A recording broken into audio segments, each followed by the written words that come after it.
Dear Papa Dudut, kung may buhay na patunay lang ng pagod, ako na yata yon, Papa Dudut. Hindi naman sa binabaliwala ko ang pagod at hirap ng iba, pero dahil kwento ko to ay hayaan nyo na lang din akong makapag-rants.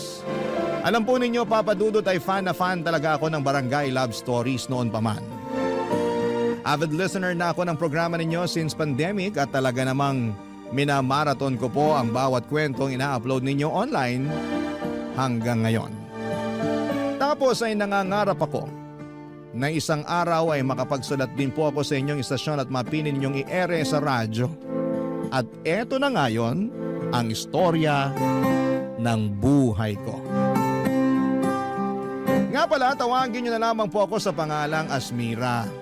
37 years old, taga Maynila. Magsisimula ang kwento ko 10 taon na ang nakakalipas.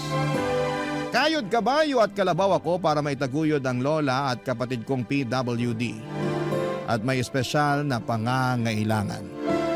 Wala rin naman akong ibang maaasahan na mga panahon na yon dahil dalawa lang kaming magkapatid. At ako ang panganay, Papa Dudut. Kaya naman kailangan ko talagang magsikap ng husto kahit nakakapagod.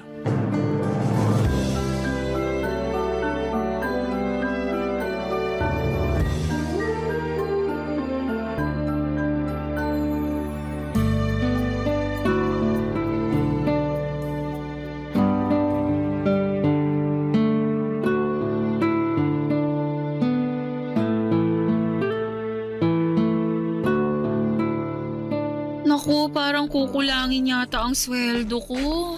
Asmira, bakit hindi ka pa natutulog? Anong oras na Tsaka ano pang ginagawa mo rito sa kusina? Umihi po ako eh. Tapos nakita ko na pumasok na yung sweldo namin sa savings account ko nung nag-check ako online. Talaga? Ang aga naman. Hindi ba bukas pa yung sweldo ninyo? Opo, pero maaga kapag ganitong tumatapat ng Sabado yung sweldo. Wala naman kasing pasok bukas. Ay, oo nga pala. Opo, kaya lang. Kaya lang ano? Ang laki pala ng kaltas ngayong cut-off dahil nag-loan ako. Kaya maliit lang yung sweldo ko. Nagbago pa naman yung bayaran ng kuryente. Sumakto ngayong linggo pa talaga yung due date. Wag mo na munang isipin yan dahil may naitabi naman ako mula dun sa nakaraang bigay mo. Po? Nakapagtabi pa kayo? Oo, kaya yun na lang muna yung gamitin natin na pambayad ng kuryente. Napansin ko na medyo na late sila magpadala ng bill ngayon, kaya nagbago yung due date. Nagpadala naman sila ng notice sa text pero late na rin naman. Ay naku, hayaan mo na, wag mo nang problemahin yun. Pero sigurado po ba kayo na may pera pa kayo? Abay, oo naman.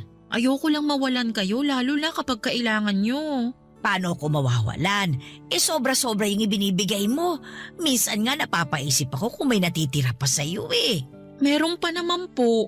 Baka naman sobra mo nang tinitipid ang sarili mo, ha? Alam nyo naman po na matipid talaga ako, 'di ba? Oo nga. Pero kung may bagay kang gustong bilhin, bilhin mo na. Pera mo naman yan Pinagtrabahuhan mo. Pinaghirapan mo. Hindi naman po pwede yung ganun. Lalo kailangan ko kayong isipin ng kapatid ko. Saka mahirap yung basta-basta na lang akong bumibili ng gusto ko. Paano kung kailangan natin tas wala akong mahuhugot? Ang akin lang naman, huwag mo masyadong ipagdamot sa sarili mo yung mga bagay na pwede mo namang bilhin sa perang pinaghirapan mo. Tsaka katulad ng sinabi ko, may natatabi naman ako. Nagbibigay din naman ng ibang mga anak ko Kaya ayos lang na hindi mo ako palaging bigyan. Ikaw na nga nagbabayad sa lahat ng bills natin dito sa bahay Ikaw din bumibili ng bigas at saka nag-grocery. Wala naman po sa akin yun. Ang gusto ko, mabigyan kayo ng maginhawang buhay ng kapatid ko. Palagi ko kayong iniisip at kasama kayo lagi sa mga plano ko sa buhay. Kaya nga nagpapasalamat ako sa iyo ng husto kasi hindi ka nagsasawa na palagi kaming isama sa mga plano mo sa buhay. Ako po ang dapat magpasalamat dahil sa pag-aalaga ninyo sa kapatid ko. Hindi ko alam ang gagawin kung wala kayo. Sigurado mahihirapan akong magtrabaho kasi wala akong mapag-iiwanan sa kanya. Ay naku, wala yon. Apo ko naman yun eh. At saka pareho ko kayong mahal. Kumusta po pala yung kapatid ko ngayong araw? Di naman po ba naging makulit? Ay nako, nagwala nga kaninang tanghali. Kasi nagulat doon sa kapitbahay nating nagpatugtog ng ubod ng lakas. Natutulog kasi, kaya ayun, sinumpong paggising. Hindi ko nga kagad napakalma, iyak ng iyak, tapos naninipa pa. Hala, nasipa po ba kayo, Lola? Oo, pero hindi naman masyadong malakas. Grabe naman. Nagulat kasi siya eh. Ako nga rin nagulat. Patulog na rin ako noon kasi katatapos lang namin kumain. Kasalanan ng kapitbahay natin. Pero alangan namang sisihin ko sila, hindi ba? Birthday kasi nung isang anak, kaya nagkantahan. Kaya lang, ewan ko ba naman sa ibang mga tao, walang pakundangan kung mag-ingay. Akala yata sa bundok sila nakatira ng 1 kilometro pagitan sa mga kapitbahay eh. Parang kilala ko na kung sino sa mga kapitbahay natin yung maingay. O sino pa nga ba? Di ipinabarangay natin kamakailan lang. Ay, grabe po talaga. Pero paano nyo napatahan yung kapatid ko? Yun, binigay ko yung teddy bear na binili mo sa kanya. Ang sabi ko, kapag hindi niya yun inalagaan kasi panay ang iyak niya, ay iiyak din yun. Awa naman ng Diyos tumigil sa kaiiyak yung kapatid mo. Tapos nakita ko na lang na yakap-yakap niya yung teddy bear. Mahal na mahal niya yun kasi bigay mo. Ay, pero apo, gabi na, matulog ka na. Bukas na lang tayo magkwentuhan.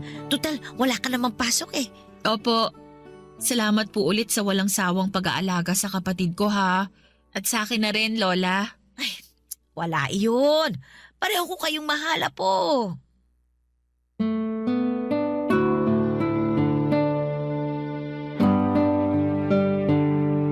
Papadudot maswerte kami dahil meron kaming lola na mabait at maalalahanin.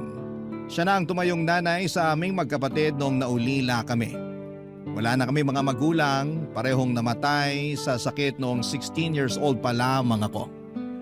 Bale, pinaluwas kami ng lola namin na taga Maynila mula sa Abra para tumira kasama niya.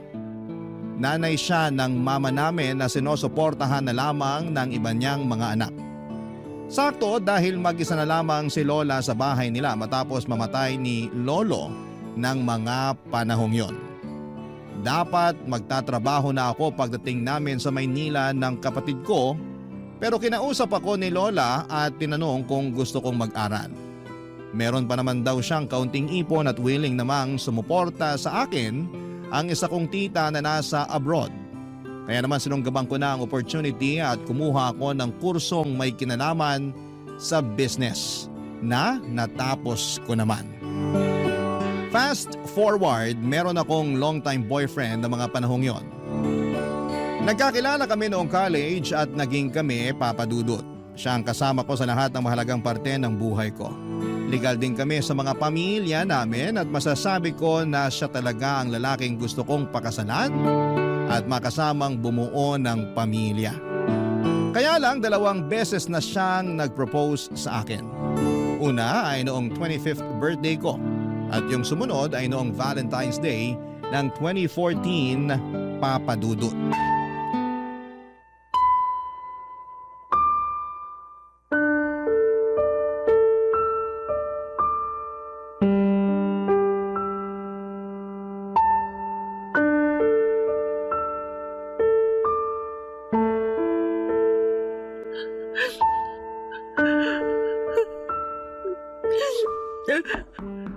Asmira, pwede ba akong pumasok? Opo, bukas po yung pinto. Ikaw pala yung naririnig kong umiiyak pagdaan ko sa pinto ng kwarto mo. Akala ko kasi guni-guni lang yun eh. Pero pinakinggan kong mabuti bago ako kumatok. Hindi naman po ako umiiyak. Napuwing lang po ako. Lokohin mo na lahat, wag lang ako. Baka nakakalimutan mo na. Ako na halos ang nagpalaki sa inyo ng kapatid mo. Kilalang kilala ko na kayo. Lalo ka na. Kaya magsabi ka sa akin. May nangyari ba kaya ka umiiyak? Teka, trabaho ba yan? Hindi po sa trabaho. Ay, saan nga? Baka makatulong ako. Pwede kitang mapayuhan. Salamat, Paul, ah. Pero hindi ko na talaga alam yung gagawin. Ay, naku naman. Sabihin mo na sa akin. Para naman alam ko. Kinakabahan ako sa iyo eh. Kalma lang po kayo. Paano ba ako kakalma? Lola mo ako. Sorry po. Nahihiya lang kasi ako sa inyo. Oy siya. Ano ba kasi yun? Apo, sabihin mo na sa akin. Tungkol po sa amin ng boyfriend ko. Oh, ano nangyari sa inyo? Nakipaghiwalay na po ako sa kanya. Anong sabi mo? Ang tagal-tagal nyo na hindi ba? Opo. Pero tingin ko, kailangan na namin maghiwalay. Dahil hindi ko naman kayang ibigay yung kasal na gusto niya. Di ba? 2 beses na siyang nag-propose sa akin. Oo nga, naikwento mo nga sa akin yun. Kailan ka nga niya ulit niyaya? Nung birthday ko sa Valentine's Day last year. Pero ang sabi mo, ayos lang naman sa kanya, hindi ba? Opo. Kaya lang nagigilty ako noon. Alam ko na gustong gusto na niyang magpakasal kami kasi yun na lang talaga ang kulang eh. Pangarap niya na magkaanak na kami at bumuo ng pamilya. Pero ako po yung hindi pa handa. Paanong hindi pa handa? Nasa tamang edad ka na naman para mag-asawa. Ayoko pa pong magpakasal kami kasi mahahati yung atensyon ko sa pag-aalaga at pagtataguyod sa inyo ng kapatid ko. Ayaw pa naman niyang tumira kami rito pag nagpakasal kami kasi gusto niya doon na raw sa bahay na iririgalo sa kanya ng parents niya. Kinausap ko siya na hindi pa ako handa. Sabi niya naiintindihan niya, lalo na alam naman niya ang sitwasyon natin. Saka kilala niya kayo ng kapatid ko, kaya tiwala akong maiintindihan niya. Kaya lang kanina, inopen niya uli yung naiinggit siya sa katrabaho niya na may anak na raw at nakaschedule na yung binyag. Sakto, kinuha siyang ninong. Tapos tinanong niya kung hanggang kailan ba daw siya maghihintay na maging handa ako para magpakasal sa kanya. Hindi ko siya nasagot. Tapos doon na kami nagtalo. Marami siyang sinabing masakit sa akin. Pinapili niya pa ako kung kayo ng kapatid ko o siya. Siyempre mas pinili ko kayo. Kaya nakipaghiwalay na lang ako sa kanya. Ay, grabe naman yung pinapili ka niya. Pero apo, pasensya ka na rin ha. Kasi pakiramdam ko kasalanan namin ng kapatid mo kung bakit hindi ka pa makapag-asawa. Masyado ka kasing nakatali sa amin at sa mga responsibilidad mo sa pamilya natin. Wala po kayong kasalanan. Pinili ko kayo kasi pamilya ko kayo at mahal ko kayo. Nalulungkot lang ako dahil akala ko naiintindihan niya ako. Ang tagal na namin pero hindi pa rin pala. Sa bagay, hindi ko rin naman siya pwedeng paghintayin ng matagal. Lalo wala pang kasiguraduhan kung kailan ako magiging handa. Mas priority ko kasi talaga kayo ng kapatid ko. Salamat, apo. Pero nakakapanghinayang lang talaga yung tagal ng relasyon ninyo. Mabait naman yung batang yun. Akala ko ngayon siya na talaga ang mapapangasawa mo. Ako rin naman po. Pero siguro ganun talaga. Kailangan ko na lang mag-move on. At least, hindi na siya maiinip sa paghihintay sa akin. Ay, kaya nga lang. Hindi ko pa rin talaga mapigilang hindi malungkot.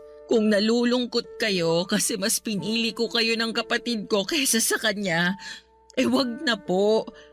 Sinasabi ko sa inyo na sa ngayon, hindi ko talaga priority ang pag-aasawa. Saka Lola, kung talagang mahal ka, hindi ka pa pipiliin, di ba? Kaya naisip ko na, makasign na nga yun para maghiwalay kami. Oo, mahal ko pa rin siya. Pero hindi sapat yung pagmamahal na yun para manatili pa kami sa relasyon. Hayaan nyo na, makaka-move on din naman po ako.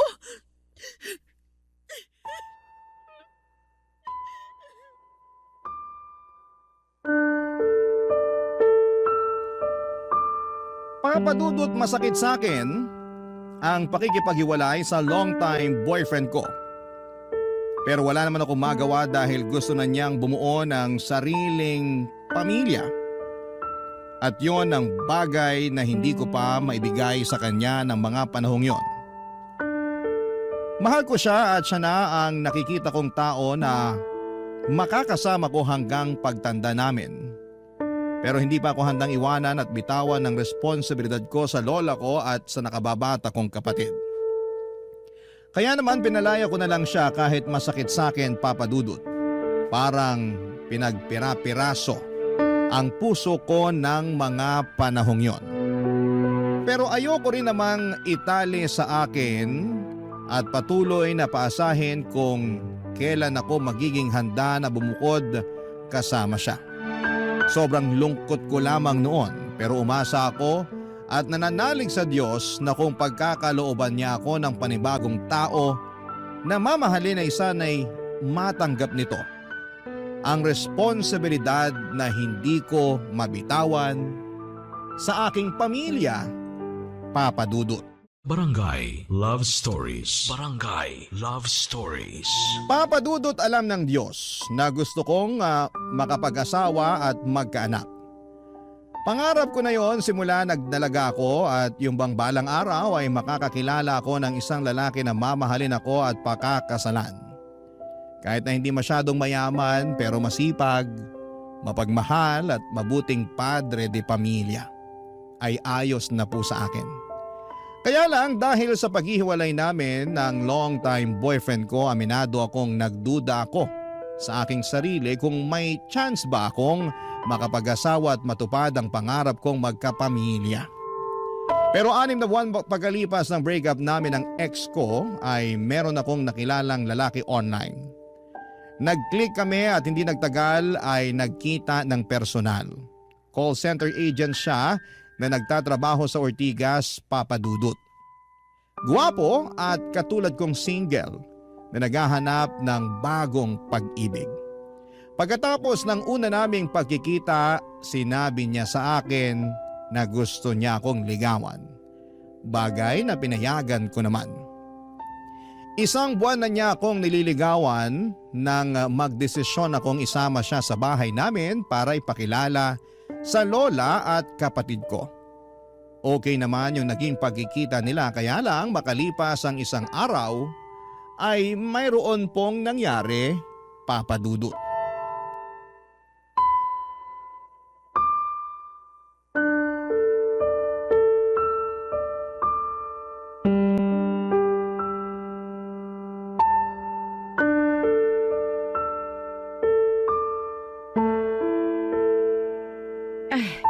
Ano ba yung sinasabi mong hindi na nagparamdam sa'yo yung manliligaw mo?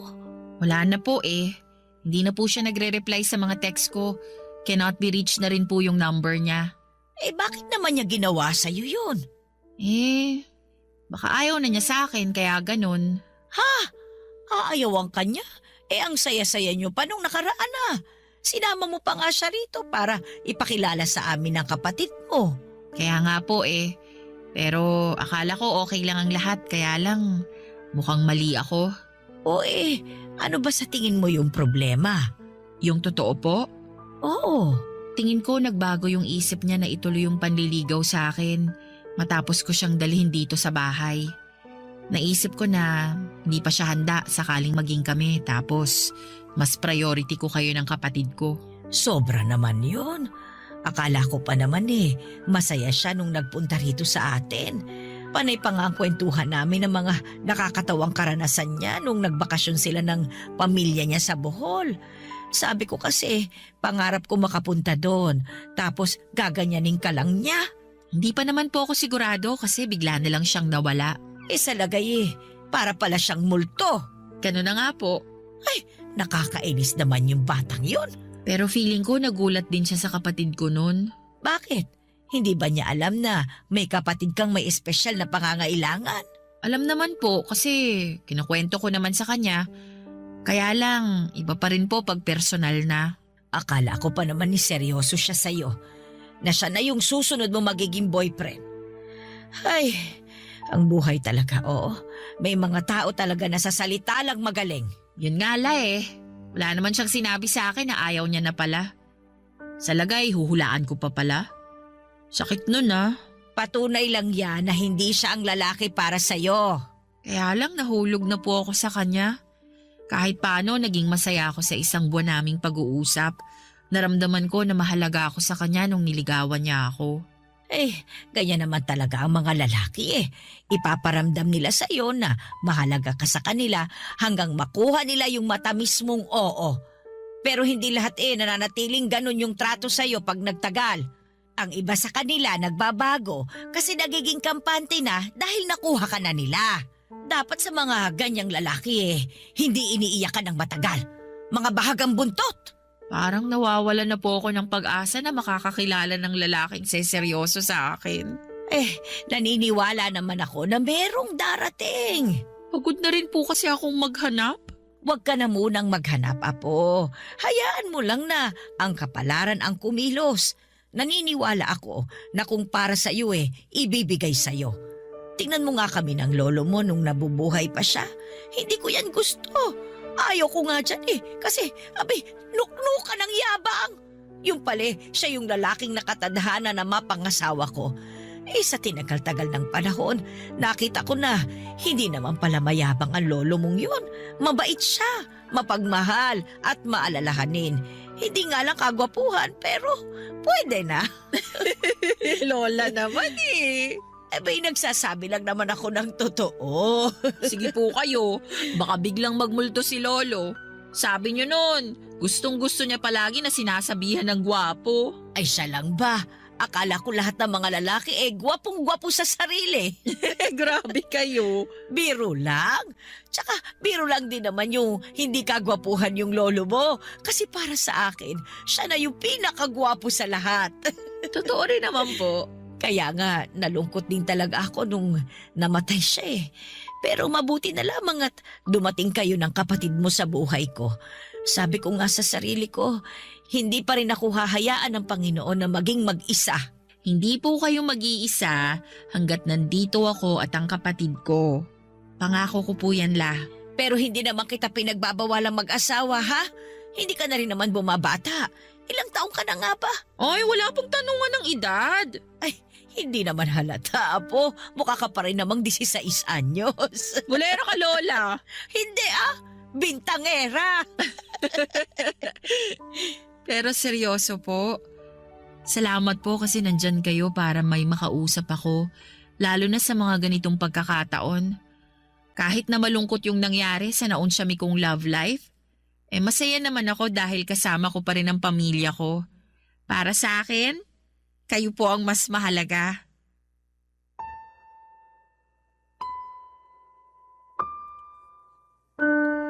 Papadudod doon ko na pagtagpi-tagpi ang lahat. Na baka kaya ako ginost ng nanliligaw sa akin ay dahil nakita niya ang sitwasyon ng kapatid ko at natakot siya sa responsibilidad na kaakibat ng pakikipagrelasyon sa akin. Noong gabi kasi na dinala ko siya sa bahay upang ipakilala kina Lola ay nagtantrums ang kapatid ko. Umiyak ito at nagwala at hindi siya mapatahan ni Lola. Buti na lamang at dumating kami ng mga panahong yon at ako lang ang nakapagpakalma sa kapatid ko. Sa totoo lang, abot langit ang hiya ko noon sa aking manliligaw. Kasi kahit na hindi niya sabihin ay kita ko sa ekspresyon ng mukha niya na nagulat siya ng gusto. Nandun rin yung takot dahil baka noon lang din siya nakaengkwentro ng ganong senaryo. Pero una pa lang naman ay sinabihan ko na siya na meron akong kapatid na may espesyal na pangangailangan. Okay lang siya ng okay noon. Naniwala at nagtiwala ako na maiintindihan niya ang sitwasyon ko pero doon ako nagkamali. At kahit na hindi pa nagiging kami ay nasaktan pa rin po ako. Plano ko pa naman na sagutin na siya kinabukasan. Pero may kasabihan nga na rejection is God's redirection. Ang ibig sabihin ay may mga bagay na hindi nangyayari dahil merong magandang plano ang Diyos para sa atin. Lumipas ang 5 buwan, nakilala ko si David. Bagong salta lang siya noon sa pinagtatrabahuhan ko. Pinalitan niya ang dati naming supervisor na paalis na ng panahong yon. Hindi ko naman siya boss, bali magkaibang department kami pero lagi kami nagkikita at nagkakasama sa mga management meeting, Papa Dudut. Naging close kami. At hindi nagtagal ay niyaya niya akong lumabas upang makipag-date, Papa Dudut.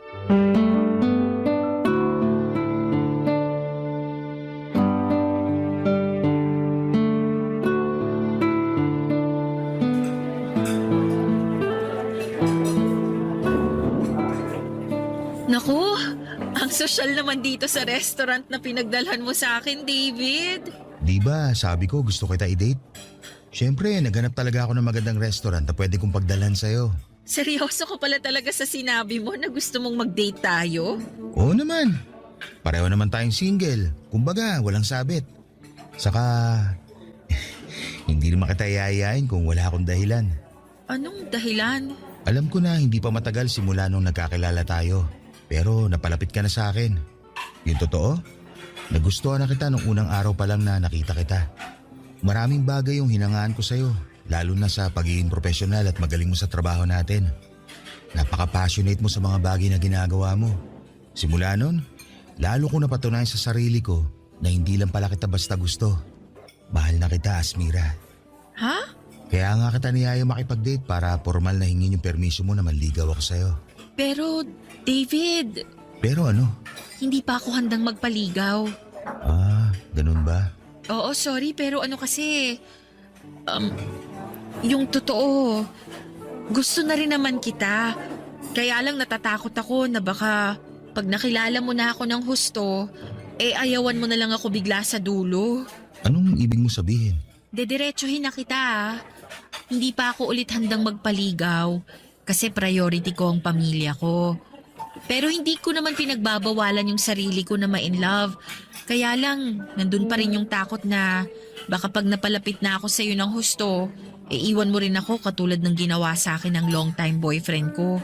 At nung naunang manligaw sa iyo, iniwan nila ako kasi hindi nila matanggap yung responsibilidad ko sa lola at kapatid ko na may special needs. May kapatid ka na may special needs? Meron. Pwede ko bang malaman kung anong kondisyon niya? May cerebral palsy siya simula pagkabata at ako na yung nag-alaga sa kanya. Nung namatay ang mga magulang namin, tumira kami sa lola namin na taga Maynila. Siya ang nagbabantay sa kapatid ko tuwing nasa trabaho ako. Kaya nga malaki ang pasasalamat at utang na loob ko sa kanya. Kaso tumatanda na siya, humihina na ang katawan niya. At natatakot ako na baka isang araw hindi na niya kayanin na alagaan ang kapatid ko. Kaya nga nung hiniwalayan ako ng ex ko at ginost ng manliligaw ko, na-realize ko na saka na lang ako papasok sa relasyon. Unfair din naman kasi nabigyan ko sila ng responsibilidad sa pamilya na hindi ko mabitawan. Kaya sorry talaga kung hindi ko matatanggap yung panliligaw mo. Ngayon, mas naiintindihan ko na yung pinanggagalingan mo. Mahirap magkaroon ng responsibilidad na ganyan kabigat. Oo, pero hindi naman ako nagrereklamo kasi mahal ko yung kapatid at lola ko. Sa totoo lang, inspirasyon ko yung kapatid ko kung bakit ako nagsisikap sa buhay. Gusto kong magtrabaho ng magtrabaho para may pampagamot ako sa kanya. Gusto ko rin mag-ipon ng pera para pagdating ng araw, hindi kami mahirapan ni Lola sa pag-aalaga sa kanya. Plano ko kasing kumuha ng private nurse na titingin sa kanila ni Lola. Naniniwala ako na matutupad mo ang mga pangarap mo. Ngayon pa lang, sobra mo na ako napabilib.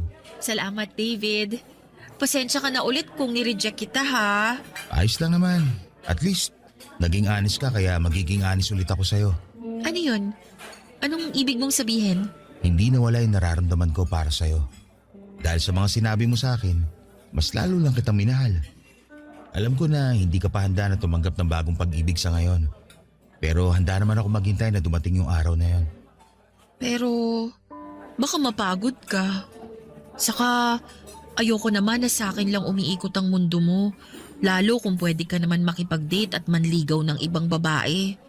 Malay mo, sila pala ang totoong para sa'yo at hindi ako. Papa Dudut, maaga pa lamang ay sinabi ko na kay David na meron akong kapatid na may special needs. At medyo challenging itong i-handle lalo na tumatanda na rin ang lola namin. Isa yon sa dahilan kung bakit hindi pa ako handang mag-asawa. Kapag bumukod na kasi ako at bumuo ng sariling pamilya kasama ang asawa ko, ay maiiwan ang kapatid ko sa lola namin. Naging open ako kay David tungkol sa estado at disposisyon ko para hindi na siya umasa na maibabalik ko ang pagmamahal niya. Sa totoo lang, nalungkot ako, Papa Dudut, dahil napalapit na rin sa akin si David. Mabait kasi siya, masayang kasama at gentleman. Kaya lang, ayoko namang hayaan ang sarili ko na mahulog sa kanya ng husto. Tapos sa dulo ay iiwanan niya lamang ako katulad ng ginawa sa akin ng ex-boyfriend ko at manliligaw ko noon. Papa Dudut, ayoko na ulit masaktan. Kaya naman nag-focus na lamang ako sa pagtataguyod ng aking sarili at ng aking pamilya. Sila ang mahal ko at sa kanila ako dapat na mag-focus, Papa Dudut. Barangay Love Stories. Barangay Love Stories. Papa Dudut, Valentine's Day ng 2016 ang dalhan ako ni David ng isang malaking bouquet ng red roses. Gulat na gulat ako dahil wala naman akong inaasahan sa kanya ng mga panahong yon.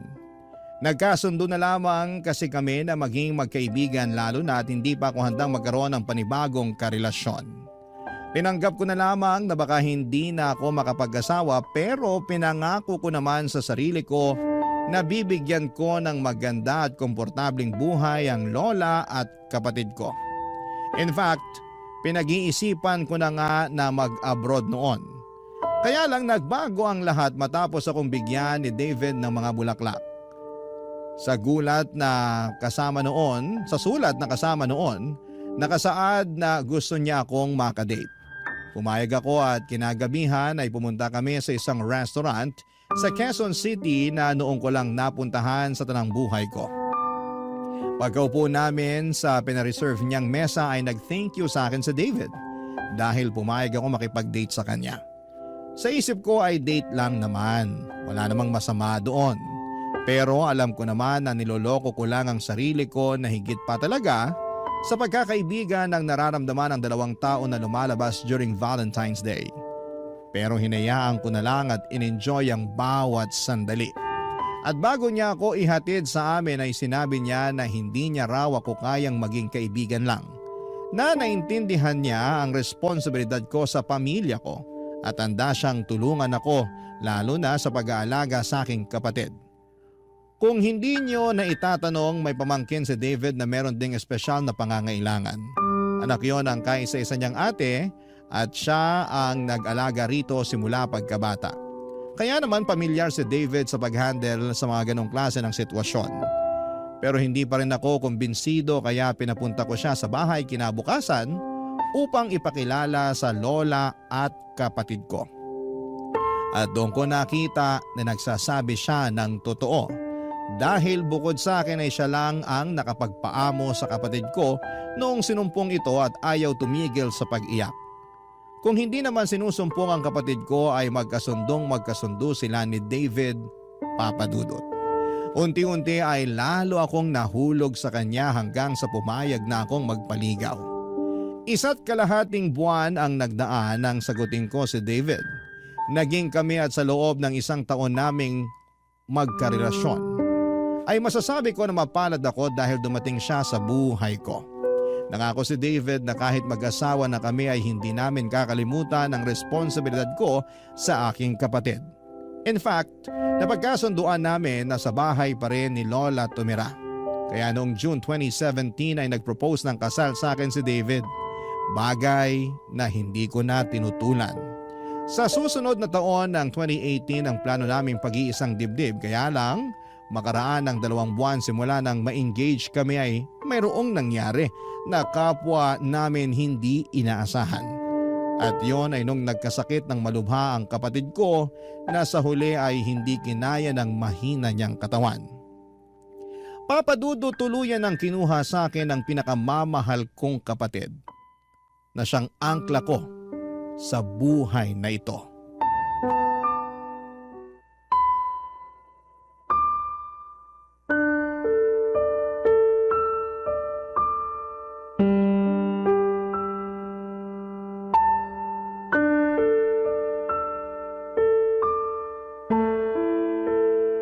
Asmira, ilang araw ka na hindi kumakain. Baka mapano ka na niyan. Okay lang na mapano ako. Para mamatay na rin ako katulad ng kapatid ko. Huwag mo naman sabihin yan. Marami pang nagmamahal sa'yo. Saka, kailangan ka pa namin ng lola mo. Pero kailangan ko rin yung kapatid ko. Kailangan ko siya kasi mahal na mahal ko siya. Pero wala na siya. Ando na siya sa kabaong oh. Hindi na siya gumagalaw. At habang buhay na siyang tulog. Hindi nagigising yung kapatid ko. Kasi patay na siya. Bakit kailangan niya agad mawala? Bakit siya agad kinuha sa akin? Inaalagaan ko naman siya. Ginawa ko naman lahat. Hindi ko rin alam ang sagot sa tanong mo. Pero isa lang naman ang sigurado. Baka pinagpahinga na siya ng Diyos. Bakit siya pagpapahingahin? Nandito naman ako. Hindi ko naman siya pinababayaan ah. Inaalagaan din siya ni Lola. Maraming nagmamahal sa kanya rito. Kaya bakit kailangan niya agad mawala? Sobrang unfair naman ng Diyos kung hindi niya nakikita yung mga pagsasakripisyo ko para mabigyan lang ng magandang buhay yung kapatid ko.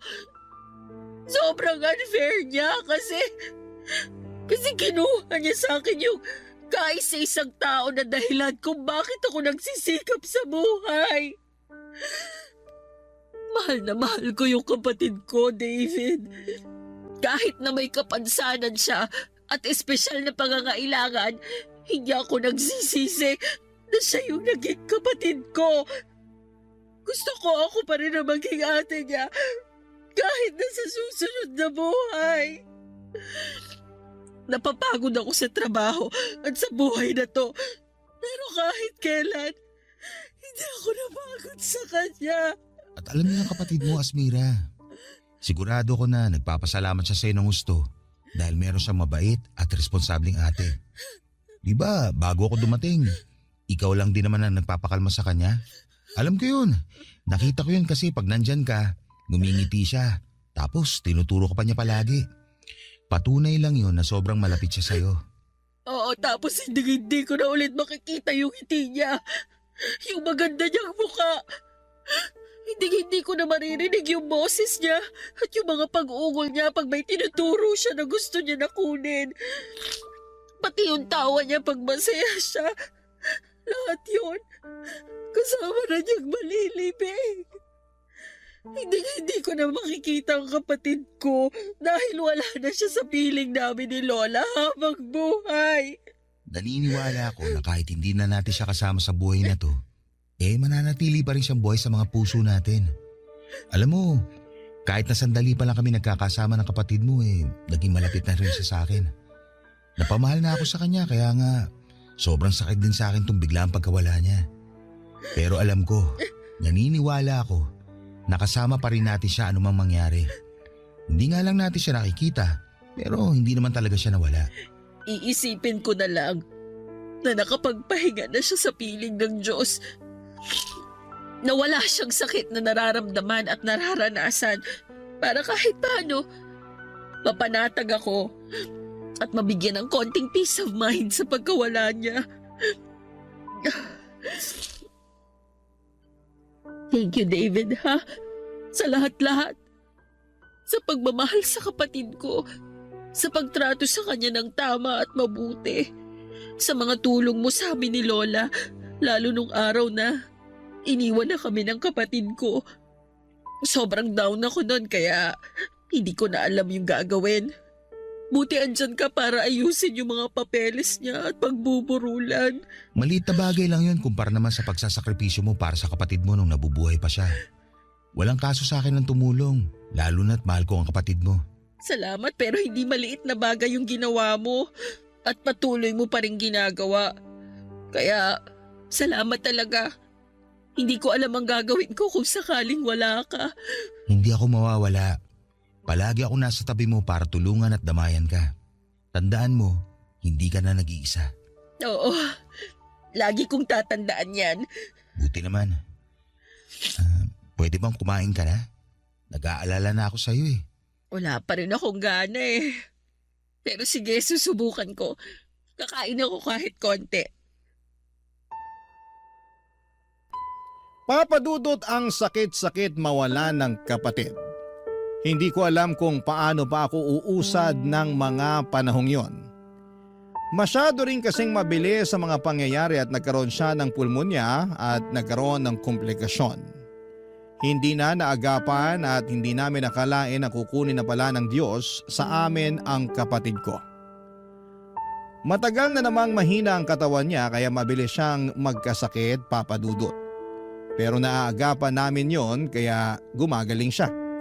Kaso sinabi na rin ng doktor na kusa nang bumigay ang katawan ng kapatid ko at wala na akong nagawa nung agawin siya ng kamatayan.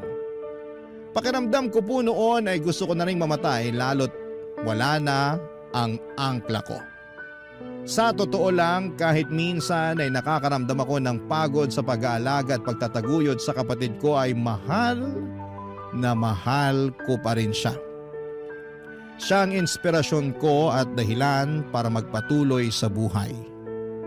At nung nawala siya, pakiramdam ko ay nawala na ako ng direksyon sa buhay at pag-asa na makakausad pa.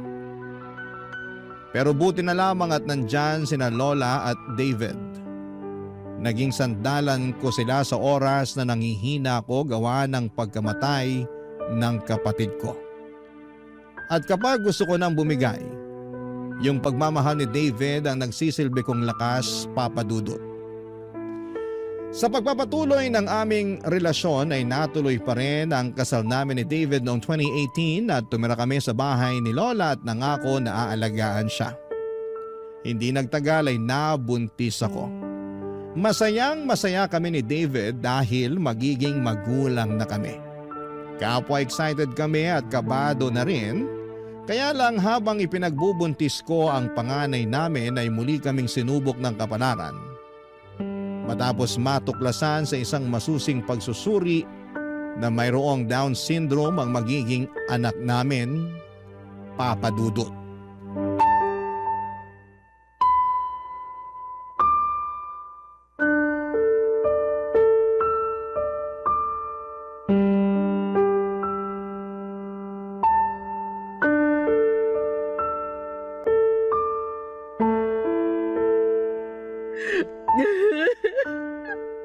Han, paano?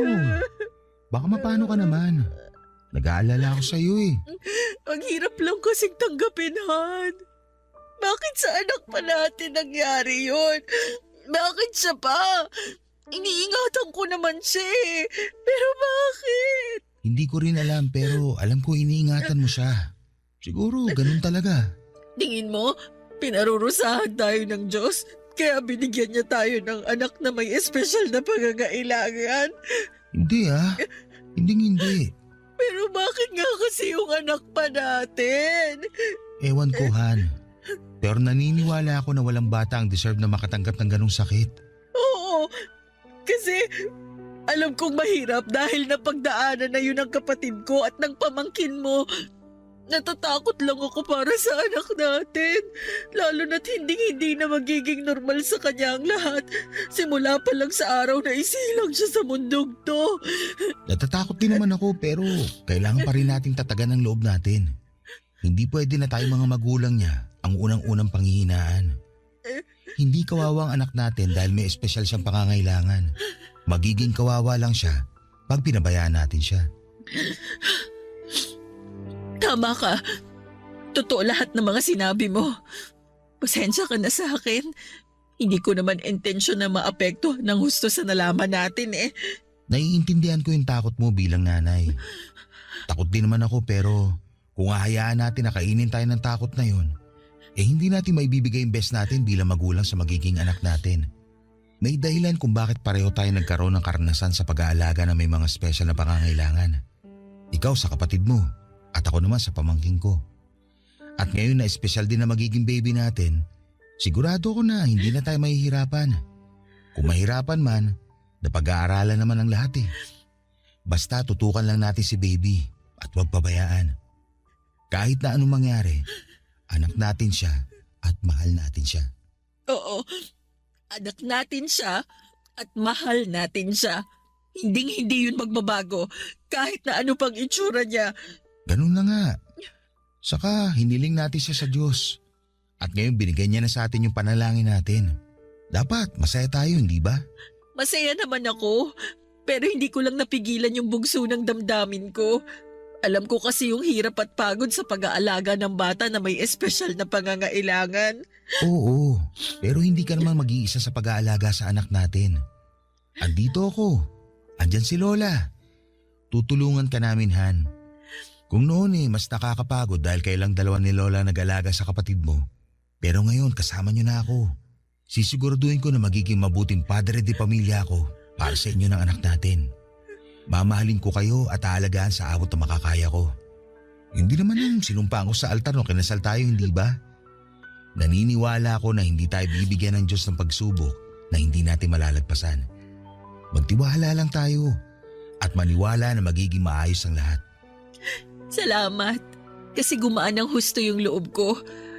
Sobrang bigat kasi ng pakiramdam ko nung sinabi ng OB natin yung kondisyon ng magiging anak natin. Bumigat din naman yung pakiramdam ko. Nalungkot ako at napatanong sa Diyos. Pero habang nasa biyahe tayo kanina, narealize ko na mas kailangan tayo ng anak natin kaysa habang buhay na isipin kung bakit sa dinami-rami ng mga masamang tao sa mundo, siya pa talaga yung binigyan ng ganong sakit. Kaya unti-unti tinanggap ko na espesyal na ang anak natin simula pa lang. Alam mo ba, nung sinabi mo sa akin na buntis ka, mas lalo lang siya naging espesyal para sa akin. Kaya hindi na importante yung magiging kalagayan niya paglabas niya sa sinapupunan mo. Basta, kahit na anong mangyari, hindi ko kayo pababayaan ng anak natin. Kahit na wala pa yung anak natin, hindi mo naman kami pinabayaan ni Lola. Thankful kami kasi dumating ka sa buhay namin. Thankful ako lalo dahil naging asawa kita. Salamat talaga, Han. Walang anuman yun. Thankful din naman ako kasi naging asawa kita.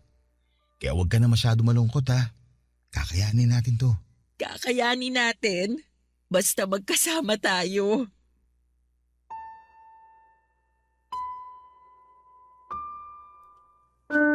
Papadudot walang pagsidlan ang pagpapasalamat ko sa Diyos dahil ibinigay niya sa akin si David at hinayaan niya itong maging asawa ko.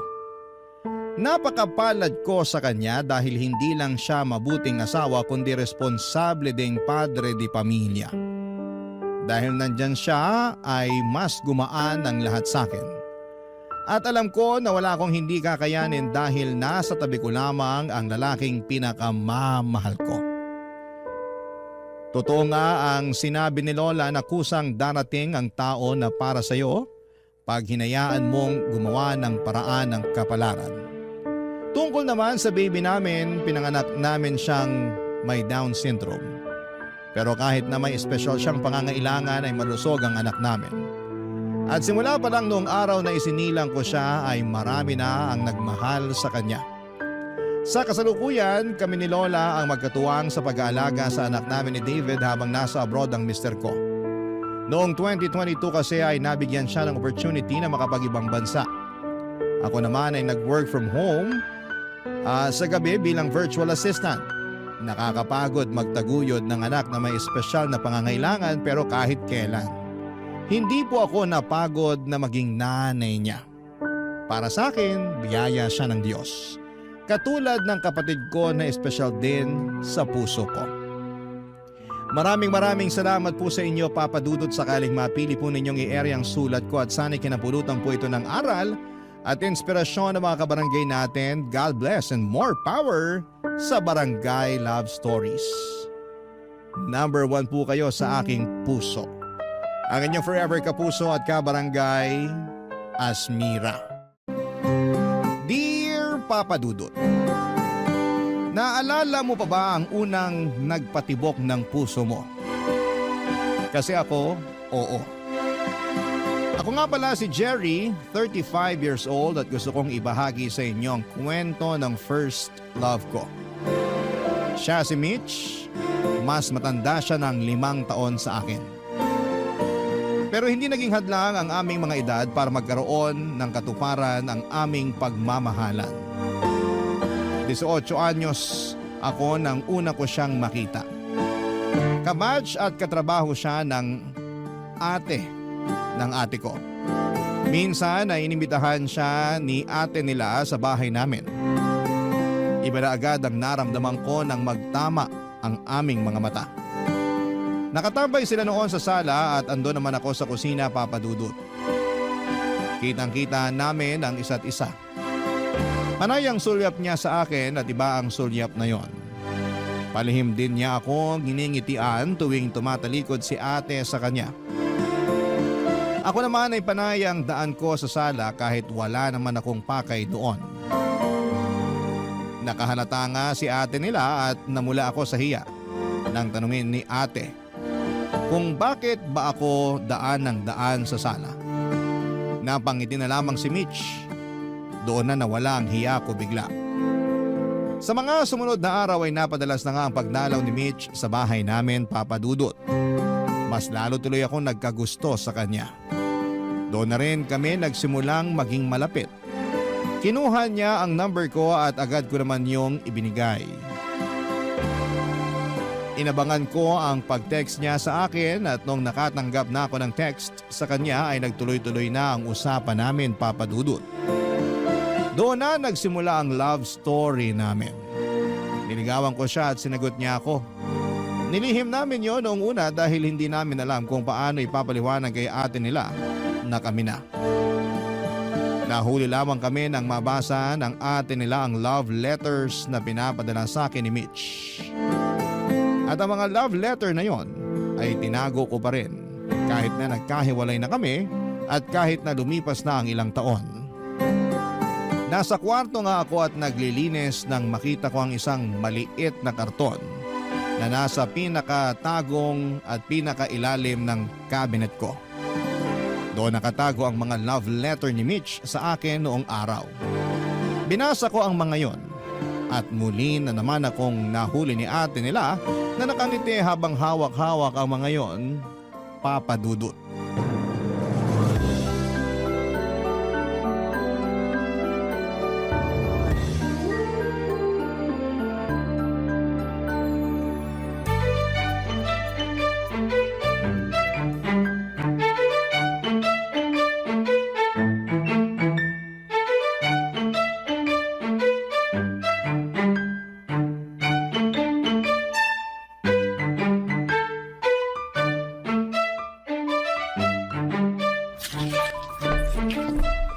Hoy Jerry, tama ba yung nakikita ko? Yan ba ang mga love letter ni Mitch sa'yo noon? Ate Nila naman, bigla ka naman sumusulpot dyan. Nakakagulat ka. Sagutin mo muna kasi yung tanong ko. Oo nga, love letters nga to ni Mitch sa akin noon. Sabi ko na kulay pa lang ng papel, alam kong sa kanya na yan galing. Pink kasi ang papel na ginagamit niya pag sinusulatan niya ako ng love letter. At ikaw naman, blue na papel. Paano mo nalaman? Kala mo ba ikaw lang ang nahuli ko? Hoy, nahuli ko rin kaya si Mitch noon na binabasa ang mga love letter mo. Nakangiti ba siya? Kinikilig? Ginajudge ang grammar ko? Hoy, bakit parang interesado ka pang malaman? Ang tagal nyo nang hiwalay. Masama bang ungkatin ng past? Kung hindi naman makakatulong sa present, bakit pa? Gusto ko lang naman malaman. Closure, kumbaga. Oh, may naalala naman ako sa closure na yan. Ang talas talaga ng memory mo kahit 40 ka na ha? Hoy, para sabihin ko sa'yo, naaalala ko pa lahat na nangyari sa inyo ni Mitch.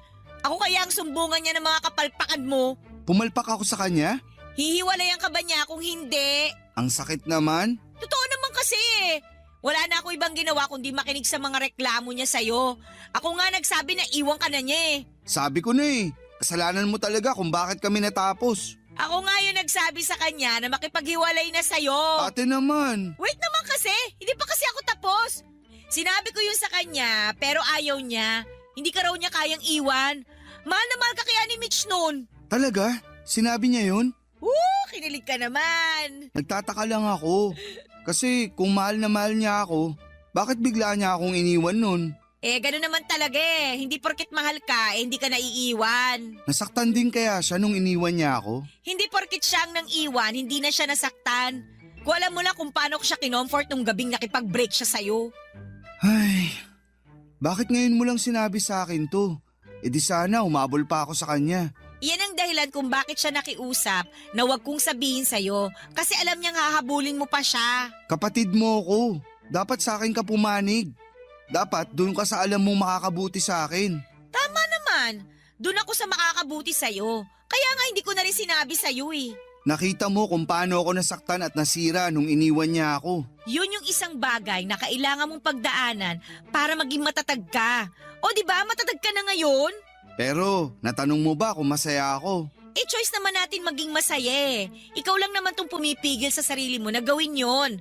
Ang higpit pa rin kasi ng hawak mo sa kanya. Ang tagal na niya nakawala sa'yo eh. Nakabitiw na ako sa kanya, no? Talaga ba? Eh bakit hindi ka na nagkaroon ng karelasyon pagkatapos ni Mitch? Hindi lang ako interesado sa mga nakikilala ko. Sus! Okay Mitch ka pa rin talaga interesado. Ano ba ang hula ko kung bakit ako iniwan ni Mitch noon? Sabi nila, age doesn't matter, hindi ba? Sa amin naman ni Mitch ay wala naman talagang kaso ang kaibahan sa edad namin. Hindi naman ako minor de edad nang maging kami. Oo, at 5 taon ang tanda niya sa akin pero hindi yon nahalata sa amin, Papa Dudut. Magaling kasi kaming magdala. Pero hindi yon nakita ng ibang tao sa paligid namin. Mga taong ayaw sumuporta at gusto lang lagi ang mangpuna. Sa mga unang buwan namin na magkarelasyon ay marami ang nagtaas ng kilay sa kung bakit ako ang pinatulan ni Mitch. Bakit daw parang naghanap lamang siya ng batang kapatid? Sinasabi nila na kapag tumagal daw ay ipagpapalit ko siya sa mas bata sa kanya. Nung una ay nagagawa lang namin yon na pagtawanan pero nang tumagal at paulit-ulit na ay narindi na ng tuluyan si Mitch. Dahil nga sa patong-patong na mga nang-i-issue sa aming dalawa ay naapektuhan na ng tuluyan si Mitch. Kaya kahit konting pagkakamali ko sa relasyon namin ay lagi na lamang niyang pinagdidiinan ng mga yon at pinapansin. Nung una ay sinubukan ko namang unawain dahil alam kong higit kanino man ay siya ang pinaka-apektado. Kaya lang papadudot ay napapagod din ako at nauubos ang pasensya tulad ng ibang tao. Umiiwas na ako sa kanya sa tuwing mainit ang ulo niya sa akin dahil sa mga maliliit na bagay at pagkakamali ko.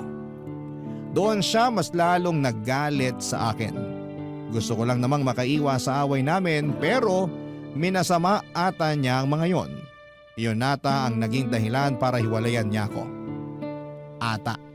Hindi ako sigurado dahil hindi naman niya klinaro sa akin noong tinapos na niya ang relasyon namin, Papa Dudut. At kahit lumipas na ang ilang taon ay hindi pa rin yun naging klaro sa akin.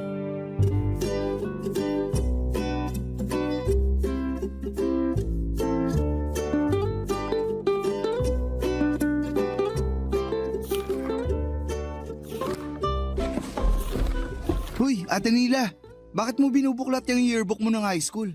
Masama ba? Ikaw nga binuklat mo yung mga love letter ni Mitch sa'yo eh. Ginudge ba kita? Oo kaya, Eh di sorry. Ikaw kasi, na-curious ako bigla sa past. Napahanap tuloy ako sa yearbook ko. dami mo sigurong naaalalang memories, no? Ilang libo ka mo. Para akong bumalik sa pagkabata eh. Bigla ako naalala yung ex mo. Patingin nga ng picture niya. Si Ramon?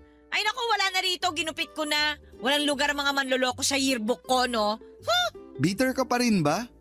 Ilang taon na rin naman. Patawarin mo na. Tanungin kita, kapag nalaman mo bang niloko ka ni Mitch noon, mapapatawad mo ba siya? Teka, niloko ba niya ako? Hypothetical question lang naman kasi, ano ba? Hindi nga. Niloko ba niya ako? Kaya ba niya ako iniwan? Hindi kanya niloko, no? Seryoso siya nun sa'yo. Kahit na ang daming pogi at kaedad niya ang lumapit sa kanya dati, ikaw pa rin ang gusto niya. Hindi ko nga alam kung anong meron sa'yo, bakit baliw na baliw si Mitch sa'yo noon eh. Ikaw lang naman tong walang bilib sa kapugian ko eh. Mas bilib ako sa kayabangan mo. Huwag ka nga masyadong bilib sa itsura mo. Kung alam mo lang kung gaano kagwapong naging boyfriend ni Mitch nung high school kami, no? Manliliit ka talaga na parang pasensya ko sa'yo. Thank you sa pangdadaw ng confidence ko ha. Mabuti ka talagang ate. Galing! Binabagsak ko lang yung kayabangan mo. Aba, Patingin nga ng mga naging boyfriend ni Mitch dati. Ako ang husga. wag na, wag na. Baka lalo ka lang manliit. Patingin na, dali. Ah, sige, gusto mo talaga ha? Oh, sige, sige. Oh, ito, nakikita mo tong tisoy na to.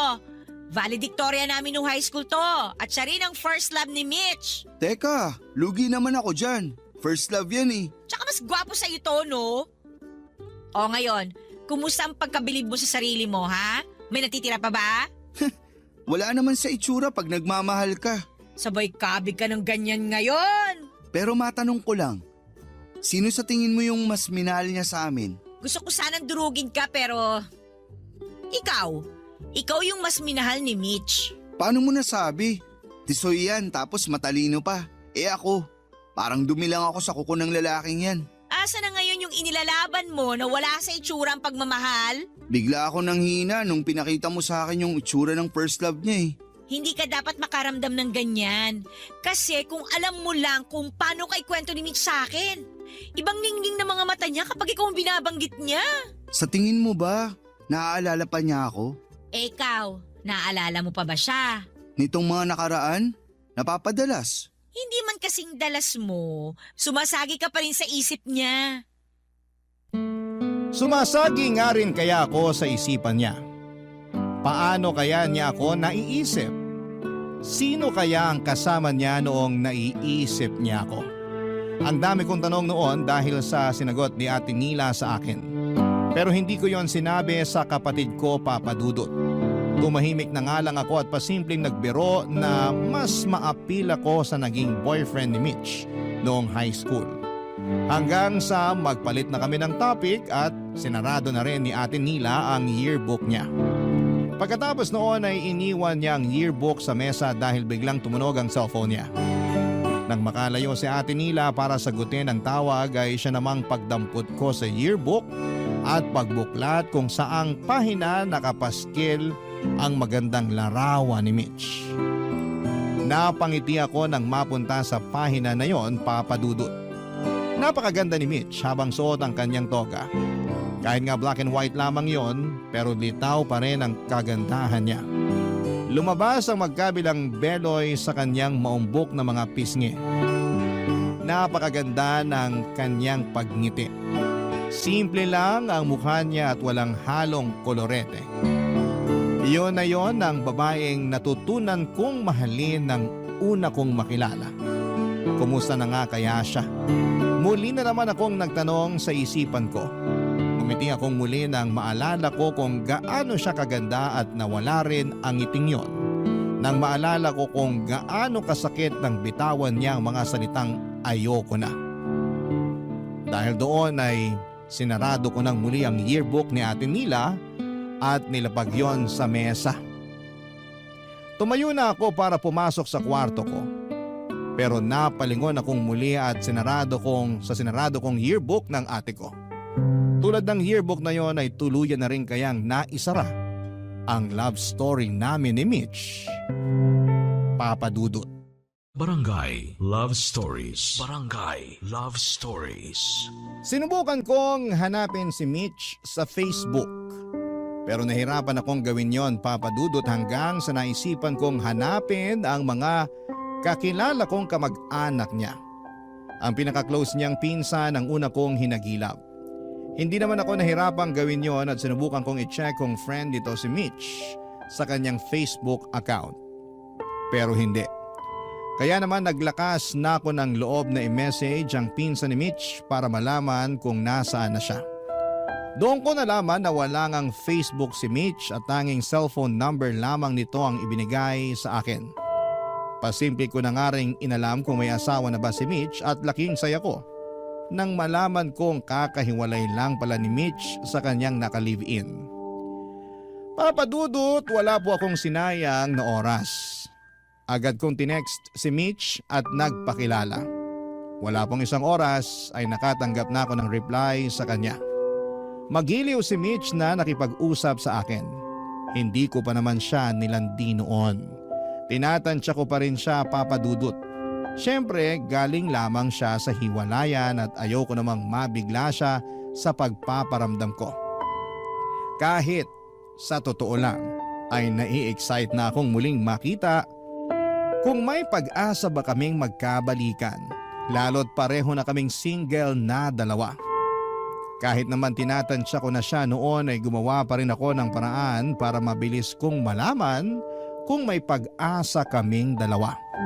Wala akong inaksayang panahon at nakipagkita ako sa kanya para maramdaman kung may pag-asa ba akong muli sa kanya. Maswerteng pumayag naman siya, Papa Dudut. Nagkita kaming dalawa sa dati naming tambayan. Doon yon sa isang bakery na may masarap na bentang peanut butter. Yun ang paborito naming palaman sa malambot na monay na benta nila na sinasabayan namin ng buko juice na maraming yelo.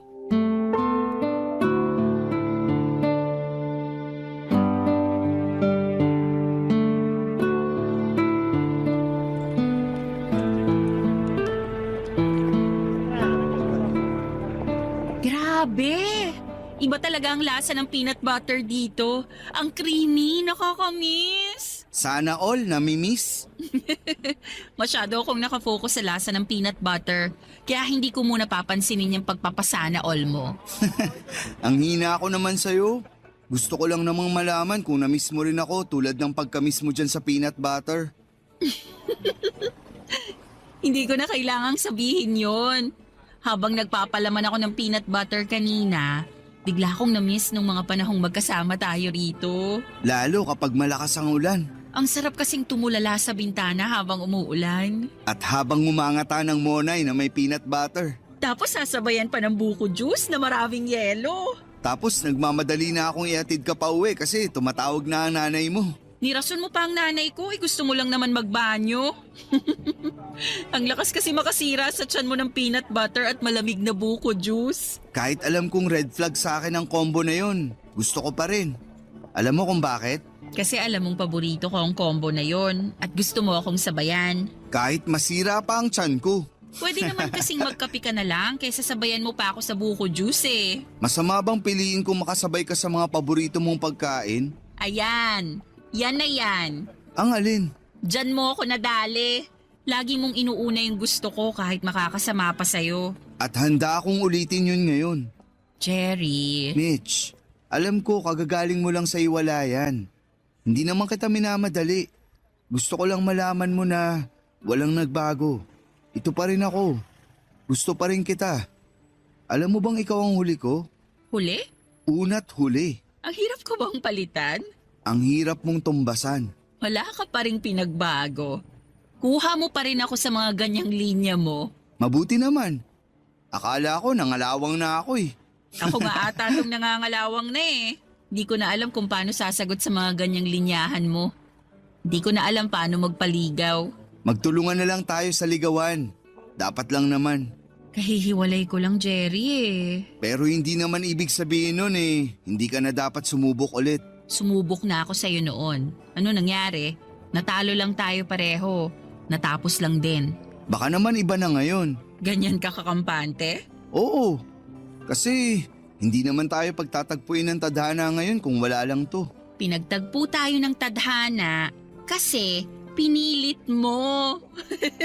Kinulit mo pa talaga yung pinsan ko para sa cellphone number ko ha? Kasi ganun ako kapursigido na may tadhana ka na sa akin ngayon. Pinalagpas kita noon. Hindi ko na ata makakaya kung makakawala ka pa ngayon. Hindi mo siguro ako titigilan hanggat hindi ko binubuksan ang pinto ko para sa'yo, no? Pinto at bintana. Hihintayin kong parehong magbukas.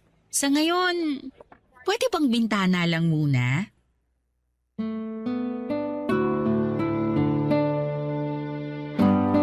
Tumitig si Mitch sa akin at saka nilapatan ng ngiti ang huli kong sinabi. Alam kong umepekto sa kanya mga salita ko, Papa Dudut. Alam ko na kasing sa salita ko siya nadadaan kahit noon pa man. Yun din ang ginamit ko sa panliligaw ko sa kanya at maswerteng nagbukas ang kanyang bintana na sumabay sa kanyang pinto. Tuluyan na niya akong pinapasok muli sa kanyang buhay at buong puso akong nagpapasalamat sa ikalawang tsansa na naibigay niya sa akin para madugtungan ang naputol naming pagmamahalan. Wala akong sinayang na oras habang magkasama kami, Papa Dudut. Hindi ko pinaramdam sa kanya na mali ang desisyon niyang muli akong papasukin sa buhay niya. Minahal ko siya higit pa noon. Pinakita ko sa kanya na sa pagdaan ng taon ay nagmature na ang pagmamahal ko para sa kanya. At pagkakataong yon, nagtiwala na siya sa akin na hindi katulad noon. Mabilis ang lumipas na mga buwan. Naging masaya kaming pareho at ayon sa kanya yon ang unang beses na naging masaya siyang muli matapos ang hiwalayan nilang mag-asawa. At nagpapasalamat daw siya na muli akong bumalik sa buhay niya dahil kung hindi baka tuluyan na raw siyang nawala ng tiwala sa pagmamahal. Ako raw ang nagpabalik sa kanya ng gana na magmahal ulit. Masaya ako. Masayang masaya. At dahil sa nararamdaman kong yun ay inaya ko siyang magpakasal. Alam kong alanganit lalo't may latag pa ng trauma ang nangyari sa kanila ng dati niyang kinakasama. Pero laking gulat ko nang pumayag siya. Hindi ako makapaniwala, Papa Dudut. Agad kami nagpakasal at marahil iyon ang pinakatamang desisyon na ginawa ko sa buhay ko. Wala na kaming pakialam noon sa sinasabi ng ibang tao na masyado kaming nagmamadali. Hindi na kami muling magkakamali na makinig sa kanila. Dahil nung minsan hinayaan namin magbigay sila ng opinyon sa relasyon namin, kapwa po kami nasira. Kami nagkalayo.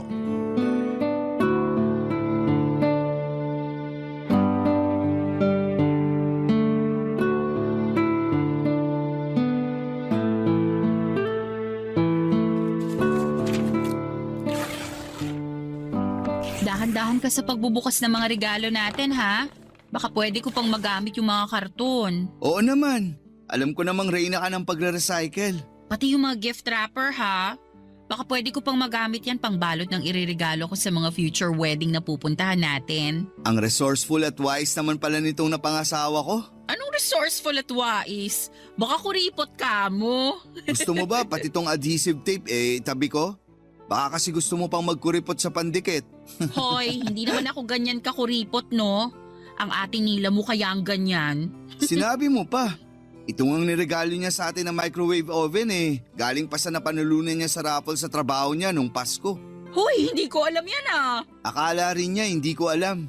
Ito mismo yung nakasiksik sa cabinet namin sa kusina. Huwag mo na lang sabihin na alam na natin. Baka magtampo pa, bawiin yan. Alam mo naman yun. Sobra kung magtampo. Pero wala pa rin tatalo sa'yo. Hoy, hindi ako matampuhin, ah. Anong hindi? Hindi ko lang na-replyan agad yung pinadala mong love letter sa akin nun. Nagtampo ka na agad ng 1 linggo. Ang hirap mo pa namang suyuin. Dati yun. Bata pa kasi ako noon. Hindi rin. Masyado ka lang clingy sa akin. Kasi patay na patay ka sa akin. Subukan mong i-deny. Habang tumatagal, pumapalo na sa langit ang kakapalan ng mukha mo, no? Iba ang kakapalan ng mukha sa confidence. Hindi na nga confidence yan eh. Papunta na sa kayabangan eh. Kaso, minahal mo naman ng todo ang mayabang na to. Ewan ko ba? Sabi ko naman hindi ako papatol sa mga nuknukan ng yabang. Kaso, kinarma ka ata sa akin. Hindi naman lahat ng karma masama. Para sa akin, good karma ka. Kasi after kong masaktan sa maling tao, ikaw ang good karma na binato sa akin ng Diyos. Nabukulan ka ba ng binato ka niya? Sige, ilakas mo yung biro mo. Kapag binawi niya ako sa'yo, iiyak ka talaga. Hindi rin. Hindi ka iiyak pag binawi ako ni Lord sa'yo? Hindi ka na niya babawiin kasi alam niyang tayo talaga para sa isa't isa. Ay, huwag kang masyadong kampante. Tandaan mo, nagkahiwalay na tayo noon. At hindi na ako papayag na maulit yun ngayon. Diyan ako bilib sa'yo eh. Bakit? Laki ng tiwala mo sa relasyon natin. Masyado ka lang in love sa akin, kaya tiwala ako na hindi mo ako basta-bastang iiwan. Nagsiseryoso na ako sa usapan, gagatungan mo na naman ang kayabangan. Kilala mo naman ako. Dinadaan ko lang sa biro ang lahat, pero seryoso ako. Seryoso sa'yo. Alam mo, ang landi mo pa rin, no? Sa'yo lang naman ako ganito. Talaga lang, ha? Samantalang dati, kapag hindi mo ako kasama, nilalandi mo raw yung kapitbahay nyo na dalaga. Uy, walang ganun. Si Ate Nila ba ang nagsabi niyan? Halika, puntaan natin siya para magkaalaman. Joke lang. Hinuhuli lang kita. Hindi mo na kailangan gawin yan. Loyal ako sa'yo nun. Kahit gusto akong lapitan ng kapitbahay naming dalaga nun, iniwasan ko pa rin. So inaamin mong may gusto sa'yo yung kapitbahay nyo noon? Oh, bakit parang papunta na to sa away?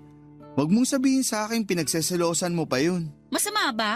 Wala akong naging closure sa'yo noon eh. Kung closure lang din naman ang pag-uusapan, ikaw nga tong hindi nagbigay sa akin noon nung iniwan mo ako. Napatahimik si Mitch sa sinabi ko, Papa Dudut. Hindi ko rin alam kung bakit napabulalas ako tungkol doon.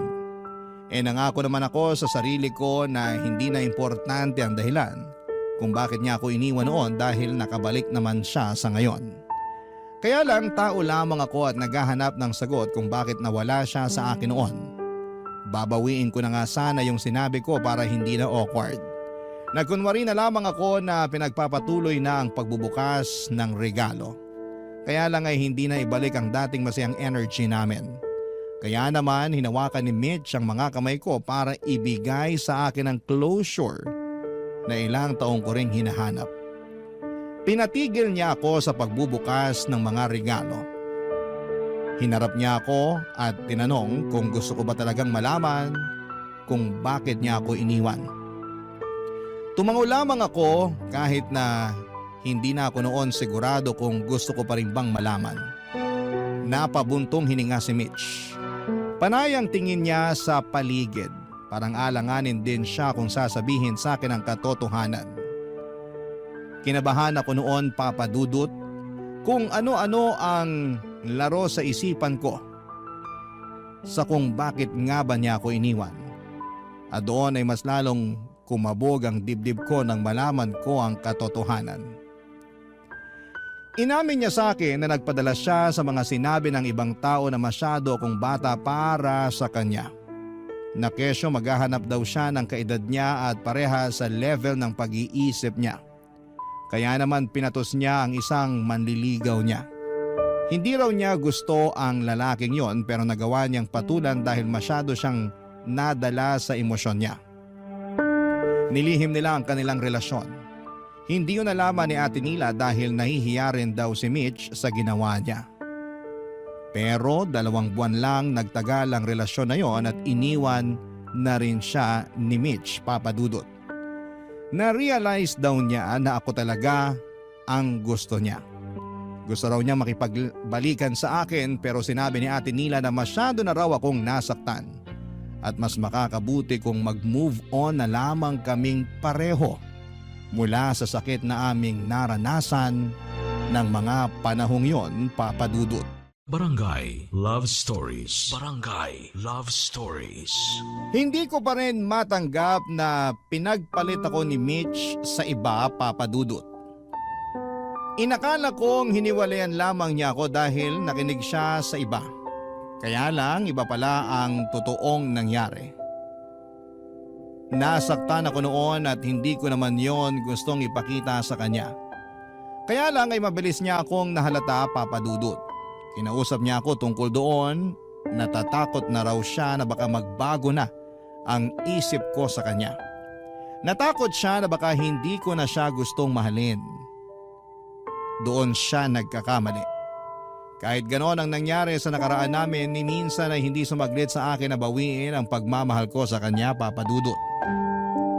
Nakonsensya tuloy ako dahil ramdam ko ang takot sa mga mata niya habang nagtatanong kung bala ko na ba siyang iwanan. Hindi ko siya pwedeng iwan, Papa Dudut. Ayoko. Alam ko sa puso ko na siya na ang huling tao na gusto kong makasama. Naapektuhan lang talaga ako sa inamin niya at nabigla lang naman. Hindi ko lang din kasi inaasahan, kaya naman sinubukan kong bumawi para iparamdam sa kanya na hindi importante ang naging kasalanan niya sa akin sa nakaraan. Gusto kong bumawi sa kanya sa kasalukuyan. Gusto kong ipakita sa kanya na baliwala ang pagkakamali niya. Siya ang pinakaimportanteng meron ako at handa ko yung ipakita sa kanya, Papa Dudut. Kaya naman minadali kong gumawa ng paraan para maiparamdam sa kanya na hindi siya dapat mangamba na iiwan ko siya. Yun ang pinakahuling gagawin ko. Nawala na siya noon at alam ko kung gaano yon naging mahirap para sa akin. Kaya naman gagawa na ako ng paraan para hindi na yon maulit pa, Papa Dudut.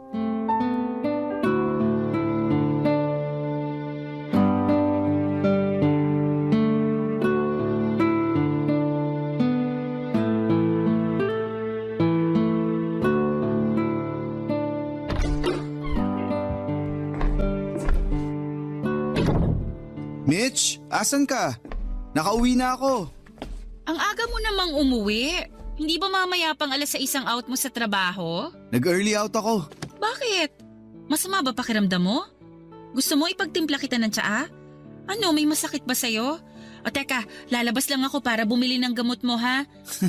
Wala akong sakit. Ayos lang ako. Eh bakit nag-early out ka sa trabaho mo? Para mag-date tayo. Magbihis ka na. Magsuot ka rin ng komportableng sapatos. Mahaba ang gala natin. Anong okasyon? Katatapos lang naman ng monthsary natin. Hindi naman natin birthday. Anong meron? Kailangan bang may okasyon para i-date ko ang paborito kong asawa? Paboritong asawa? Bakit? Meron ka pa bang ibang asawa bukod sa akin? Mali na naman ako. Paborito at nag-iisa kong asawa. Naayos ko na ba, ma'am? Pwede na. Pero bakit nga bigla-bigla gusto mong mag-date tayo? May kasalanan ka, no? Siguro, masasabing kasalanan nga ang dahilan ko kung bakit inaaya kita ngayon. Anong ginawa mo? Pag mabigat yung kasalanan mo, hindi ako makikipag-date sa'yo. Makitulog ka na kina Ate Nila mo. Ang sinasabi kong kasalanan ay yung mga panahon na nawala ako sa buhay mo. Paano naging kasalanan yun? Kasi pwede naman pala kitang habulin, kaya lang nagpadala ako sa takot na i-reject mo ako. Hindi pa rin kasalanan yun. Ako nga tong may kasalanan sa'yo eh. Kaya nga nahihiya pa rin ako ngayon. Okay na yun. Wala na sa akin ang nangyari noon. Wala na ba talaga? Pero bakit pakiramdam ko? Ayaw mo pa rin makalimutan yun. Hindi ko naman na makakalimutan yun. Pero kaya ko mabuhay kahit meron yun. Sure ka? Baka isang araw isumbat mo yun sa akin. Kailan ko ba sinumbat lahat ng nagawa ko para sa'yo? Baka lang kasi… Kung ganyan ang iniisip mong gagawin ko, nakakasama naman pala ng loob. Gusto ko lang naman bumawi sa mga panahon na nagkaiwalay tayo. Sorry na. Pero hindi mo naman talaga kailangang bumawi. Hindi pwede. Marami na akong plano para sa atin. Talaga? Anong mga plano yan? Bala ko, magbakasyon tayo. Out of town. Hindi ko pa naman nagagalaw ang leave credits ko. Kahit saan mo gustong pumunta, pupuntahan natin. Libre ko. Aba, libre mo lahat? Magastos ako, sige ka. Magsisisi ka. Kahit anong ituro mo, bibilin ko. Pangbawi lang sa nakaraan. Hindi kasi kita mabilan dati o malibre man lang kahit buko juice at monay. Ikaw lagi yung taya noon. Hayaan mo ako naman ang manlibre ngayon. Naiintindihan ko naman na wala ka pang panlibre sa akin. Malamang estudyante ka pa lang nun eh. Hindi naman ako naniningil. Pero gusto ko talagang bumawi sa mga hindi ko naibigay at nagawa noon. Hayaan mo na ako. Bakit ba lagi mong iniisip na bumawi sa nakaraan? Eh wala ka namang utang. Binigay mo pa rin sa akin ang lahat ng makakaya mo noon. At alam kong pinaghirapan mo lahat. Mula sa love letters, hanggang sa paghatid sundo sa akin sa trabaho. Sapat na yun sa akin. Wala nang kailangang bayaran ngayon. Gusto ko lang namang mabigyan ka ng masaya at magandang buhay. Para hindi mo pagsisiya na binigyan mo ako ng second chance ngayon. Ako pa nga ata ang dapat bumawi sa'yo eh. Kasi binigyan mo ako ng second chance. Matapos kitang iwan para sa iba. Hindi ko naman alam noon na iniwan mo ako para sa iba. Pero kahit nalaman mo na, hindi mo pa rin ako tinalikuran. At gusto mo pa rin ibigay sa akin ang lahat. Dun pa lang, bawi na lahat ng nawalang oras sa atin noon eh.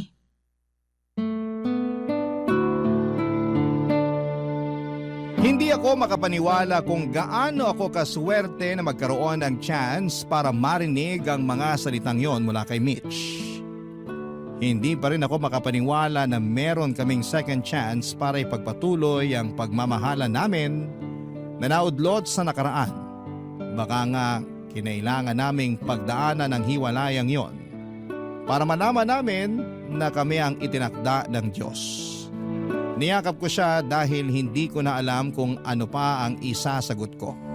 Parang masyadong perfect ang mga huling sinabi niya, Papa Dudut.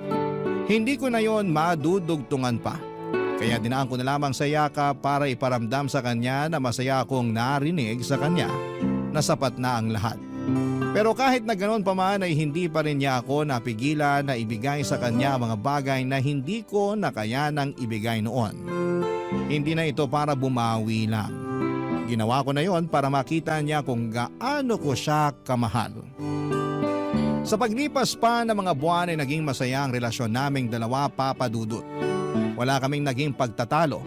Ito talaga ang relasyong pangarap at kinaiinggitan ng lahat. Kaya buong puso akong nagpapasalamat na meron ako ng ganitong klase ng relasyon.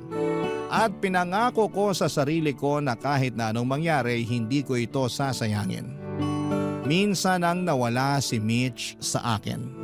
Hindi pwedeng maulit yon. Ang mga dating nagduda sa relasyon namin ngayon ay sila na mismo ang nagsasabi ng sana all. Sila na mismo ang nagpapakita ng suporta. Bigla silang naniwala na totoo ang pagmamahalan naming dalawa. Kabilang na doon si Ate Nila at hindi naman kontra si Ate noon sa naging relasyon namin. At maski na ang pagbabalikan namin. Pero may takot lang siya na masaktan kaming dalawa sa proseso ng pagmamahalan namin. Ayaw niyang makita ang dalawang mahalagang tao sa kanya ay kapwa masasaktan dahil sa pagsugal muli sa pagmamahal.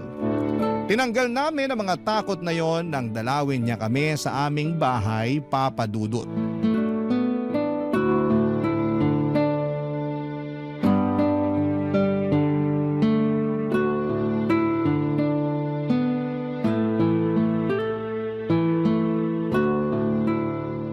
Mabuti naman at nakadalaw ka rito sa amin, Ate Nila. Oo nga Nila, ang tagal ka na naming iniimbitahan pero panay ang tanggi mo. Kasi naman ang dami kong ginagawa.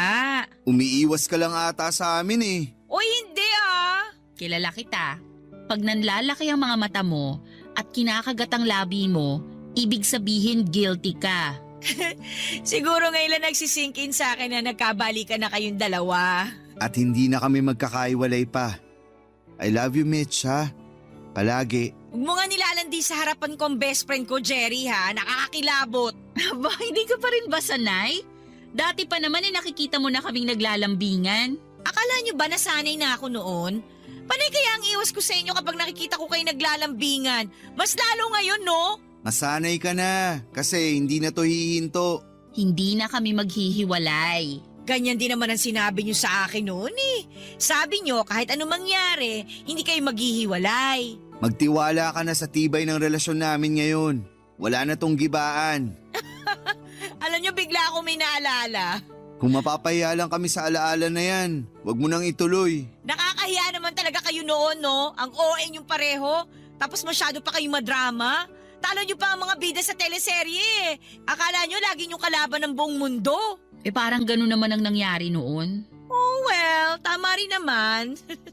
Oy, pero may tatanong lang ako. Ano yun? Wala pala. Kalimutan nyo na yun. Gusto mo pa kaming pag-isipin ni Mitch? Ano yun? Alam mong may issue ako sa closure tapos bibitinin mo ako. Sa totoo lang, kay Mitch ko gustong itanong to eh. Kinakabahan naman ako sa tanong na yan. Ano ba yun? Hindi mo na ba iiwan si Jerry para sa ibang lalaki kapag na-pressure ka na naman ng mga taong mahilig makialam sa relasyon ninyo? Ha? Paanong... Mitch, best friend mo ko. Kahit hindi mo sabihin, alam ko. Alam kong iniwan mo si Jerry para sa iba dahil masyado ka nang nadala sa mga sinasabi ng ibang tao. Alam mo ang tungkol doon, ate? Alam mo rin ba? Inamin ko na kay Jerry ang totoo. Nagulat lang ako na alam mo rin pala ang lahat, Nila. Sabi ko nga best friend mo ko. Alam kong lahat kahit hindi ka pa magsalita, no? Pero bakit hindi mo sinabi sa akin? Pinaramdam mo pa rin sa akin na hindi ako pinagpalit ni Mitch sa iba. Kasi ayoko nang dagdagan pa yung sakit na nararamdaman mo noon. Tsaka ayoko magalit ka sa kanya, no? Pero alam mo Mitch, ako yung nagalit sa'yo sa ginawa mo rito kay Jerry eh. Hindi ko lang pinaramdam sa kapatid ko pero alam mo talagang naku, gigil na gigil ako sa'yo noon. At naiintindihan ko. Maipapangako mo bang hindi mo na inuulitin, ha? Kasi kahit buwisit ako rito sa kapatid ko, mahal ko yan ano? Ayoko na masaktan ulit yan kapag iniwan mo na naman. Hindi na mauulit ang dati. Hindi ko na siya iiwan. Siya na ang huli. Pinapangako ko. Siya na talaga ang huli ko. Pangahawakan ko yan ha, panindigan mo yan. Ayoko nang masaktan ulit tong si Jerry kapag nawala ka na naman. Ano ka ba naman ate? Hindi na nga mawawala tong si Mitch. Ako na nga raw ang huli niya oh. Ayaw pang maniwala. Hindi naman sa ayaw ko maniwala. Natatakot lang ako na kapag isang araw, mawala na naman tong si Mitch. Hindi ko na alam kung paano ko itatago yung galit ko kapag nangyari yun. Hindi na mangyayari yon. Inuulit ko. Si Jerry na ang huli.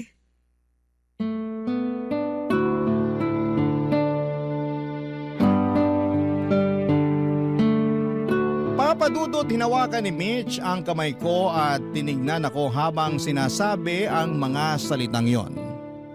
Ako na raw ang huli niya. At yun din naman ang gusto kong sabihin sa kanya, Papadudot. Siya na ang huli ko at hindi ko na siya susundan pa ng ibang mamahalin. Siya lang talaga. Kami na ang huli sa isa't isa. Nang makampante si Ate Nila sa mga sinabi ni Mitch ay saka ito ngumiti sa amin. Niyakap niya si Mitch ng napakahigpit. Matagal ding nagkaroon ng lamat ang pagkakaibigan nila dahil sa pagtatapos ng relasyon namin ni Mitch. At masaya ako na tuluyan na silang nagkaayos na dalawa.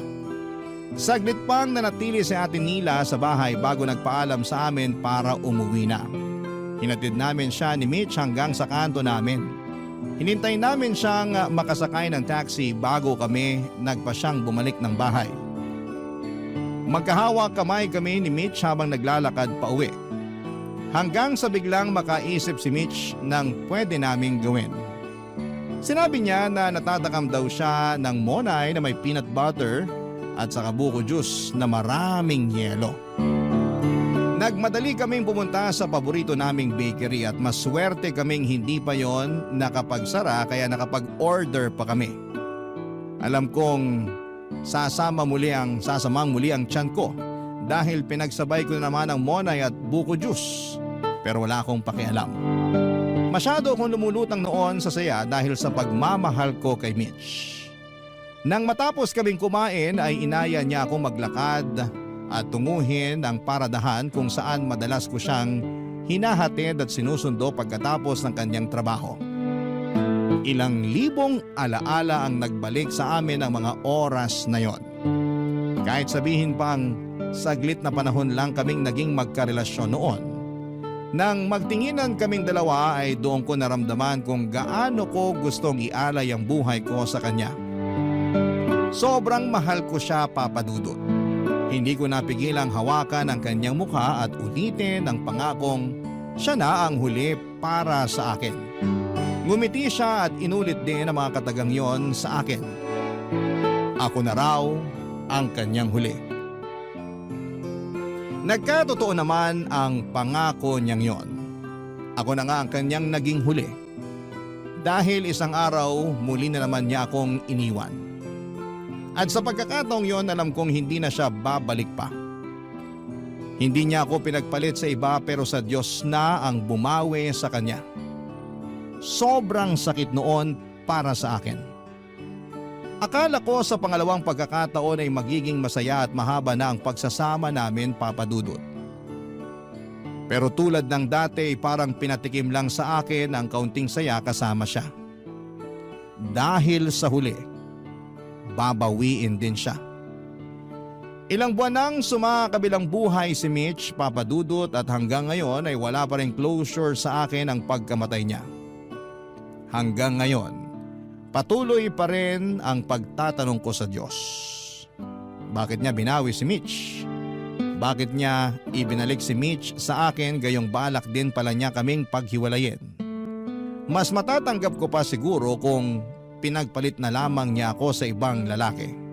At least alam kong andyan lang sa paligid at pwede ko pang mahalin sa malayo. Pero iba na yung kaso namin sa ngayon, Papadudot. Walang kahit na anong sasakyan ang maghahatid sa akin patungo sa kanya. Walang kahit na anong mamahaling telepono ang pwedeng makatulong para makausap ko pa siya. Wala na.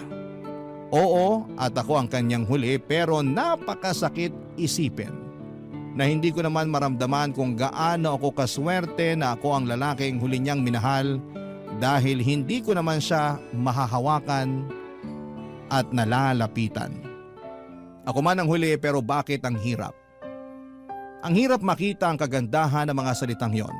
Lalo't hindi ko na siya pwedeng makaharap pa sa ngayon.